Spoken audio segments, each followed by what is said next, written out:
currently I'm going down below, which is the backyard farm. My job as an intern at Taffera Family Farms for the next 2 weeks is to make sure that the day-to-day operations of the farm run smoothly. It's got a lot of pigs, chickens, peacocks.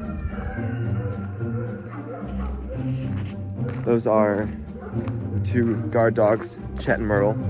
They want so much attention, 24/7. Every time someone comes, they bark. Hi, girls.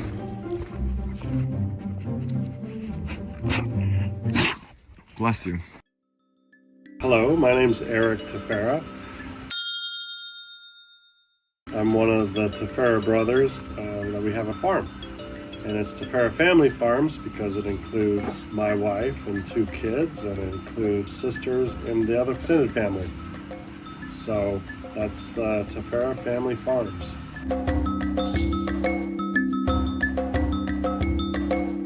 We found a really awesome piece of property in Pine Bush, New York, on Route 302, the corner of 302 and Van Kuren. That was a horse boarding farm, 60 acres, no house. At the time, we were looking at properties because an accountant in Brooklyn had told us that the federal government was subsidizing the alcohol industry in New York State, and that if we were, for tax reasons, we could plant hops and maybe have the benefit of having a business write-off. So we bought the property, and it grew into a winery and cidery with a vineyard and a cider grove and Asian pears. Instead of growing hops like the accountant suggested, we stuck with the alcohol, but we went into the wine and cider industry. So the horse farm was beautiful, but the horses were really tough on the soil. And so we started investing in a bunch of animals to kind of naturally infuse the soil back to its raw state, having different animals grazing on it, pasturing. It's helped.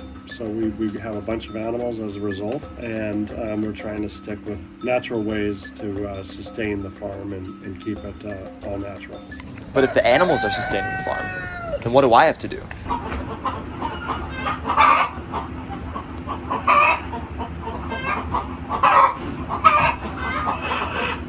So we're going to be cleaning out the chicken coop today. That should be fun.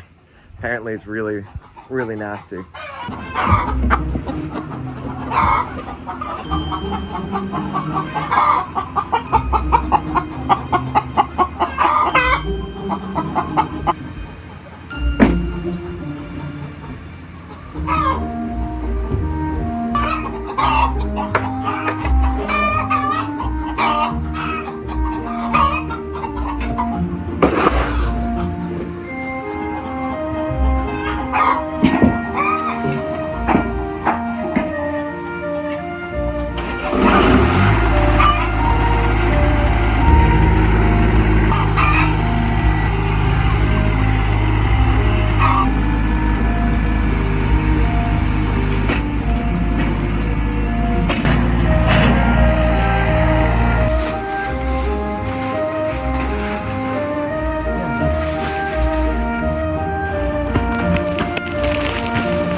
Baby!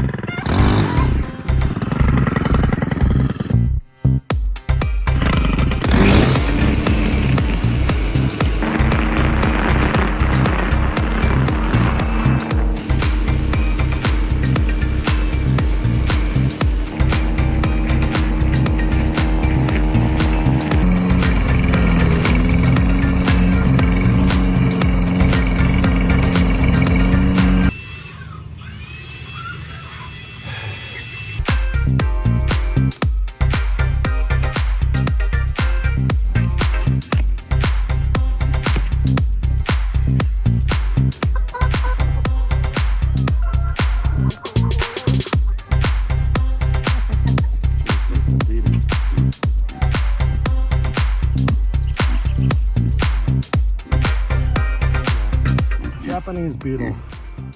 So they They lay their eggs in the ground actually, and then they start out as grubs and worms, and then in the spring the eggs hatch. So like through the season, they'll come up, eat a bunch, lay a bunch of eggs, and then die. So you have one on your shoulder. There you go, saving it for later. Get them each season if we can get ahead of them. It's huge. Prevent them from eating the apple leaves and grape leaves.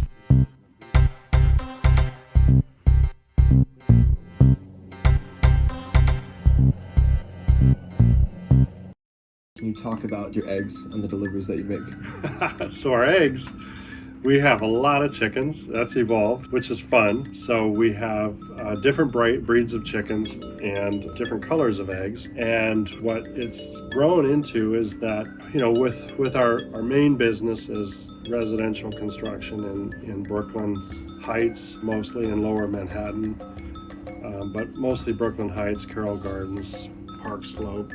We're able to now bring down eggs because I have to go down there every week anyways for work. So I deliver eggs. So we have from our coop to your stoop. So coop to stoop egg delivery, where it's free range, no chemicals. It's all just natural grains, and then they're out eating the bugs all day, and beetles like Sequoia got to help us harvest and to prevent them from eating the apple leaves and grape leaves. So we have fresh chicken when anybody needs chicken too. To make farming sustainable, we needed the business element of it. Farming is really hard to make a profit, but with eventually having the winery, the cidery, the goal is that it would at least pay for itself, and if not, turn a profit at some point. That has since evolved into a lot of what modern farming is becoming. It's like an experience. So our proximity to New York City being an hour to an hour and a half away, people are looking for nature. So having a farm that's sort of like more of a venue where people could come and experience the farm, it's evolved towards that. And then down the road, the goal would be that it could even be a wedding venue. The long term is that it's a family farm that people could come in and experience it themselves. Thank you so much. No problem. Come and visit.